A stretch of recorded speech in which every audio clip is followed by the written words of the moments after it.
बुखार का इलाज, शेख चिल्ली की कहानी। शेख चिल्ली अपने घर के बरामदे में बैठे बैठे खुली आंखों से सपने देख रहे थे।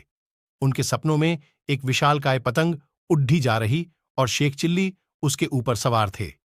कितना आनंद आ रहा था आसमान में उड़ते हुए नीचे देखने में। हर चीज छोटी नजर आ रही थी। तभी अम्मी की तेज आवाज ने उन्हें ख्यालों की दुनिया से बाहर निकाल दिया।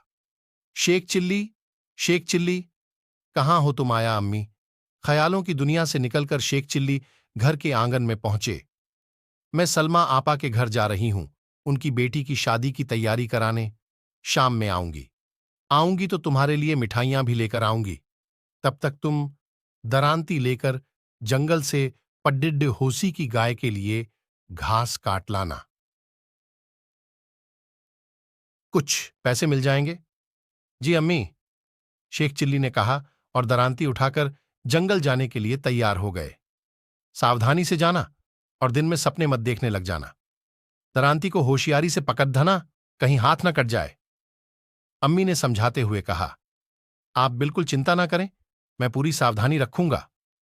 शेख ने अम्मी को दिलासा दिया। शेख चिल्ली हाथ में दरांती लिए जंगल की ओर निकल पड़े। चलते चलते उन्हें उन मिठाइयों का ध्यान आया जो अम्मी ने लाने को कहा था। कौन सी मिठाई लाएंगी अम्मी? शायद गुलाब जामुन। स्वादिष्ट, भूरे, चाशनी में डूबे गुलाब जामुन। उनके मुंह में पानी आने लगा। अचानक राह चलते ठोकर लगी और शेख चिल्ली वर्तमान में वापस आ गए। ओह, क्या कर रहा हूं मैं? अम्मी ने मना किया था रास्ते में सपने देखने को। उन्होंने अपने आप को समझाया।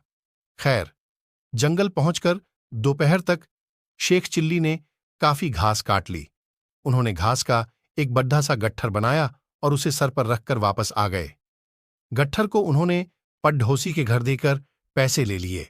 तब उन्हें याद आया कि दरांती तो वो जंगल में ही छोड़ रहा चाहे। दरांती वापस लानी ही थी, नहीं तो अम्मी के गुस्से का सामना करना पड्डिडी एचता। शेख चिल्ली दौड़ाते हुए वापस जंगल पहुंचे। दरांती वहीं पड्डी हुई थी जहां उन्होंने छोड़ दी थी। शेख चिल्ली ने जैसे ही दरांती को छुआ, उन्हें झटका सा लगा और दरांती हाथ से छूट गई। धूप में पद्दे पद्दे दरांती का लोहा खूब गर्म हो गया था। वे दरांती को उलट पलट कर देख रहे थे और समझने की कोशिश कर रहे थे कि आखिर दरांती इतनी गर्म कैसे हुई। वो अभी दरांती का निरीक्षण ही कर रहे थे कि उनके पडीडी हाउस में रहने वाला जुम्मन उधर से गुजरा।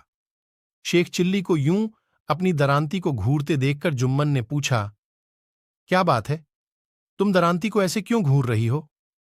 मेरी दरांती को कुछ हो गया है, ये काफी गर्म हो गई है, शेख चिल्ली ने चिंतित स्वर में कहा। जुम्मन को शेख की बात पर हंसी आ गई।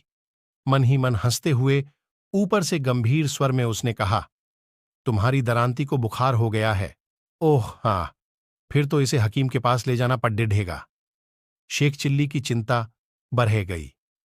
अरे नहीं, मुझे पता है बुखार का इलाज। मेरी दादी को अक्सर बुखार होता है, मैं करता हूं इसका इलाज करता है, लल्लन ने देखा है। उसके चालाक दिमाग में दरांती हथियाने की एक योजना बन चुकी थी।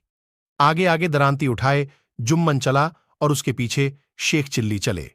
चलते चलते जुम्मन एक कुएं के पास रुका और दरांती में एक रस्सी बांधकर उसे कुएं के पानी में लटका दिया। सोचा कि इसे शाम तक ऐसे ही लटके रहने दो, देर बाद शाम तक वह आकर दरांती निकाल ले जाएगा और बाजार में बेच देगा। शेख ने वैसा ही किया और घर जाकर सो गए।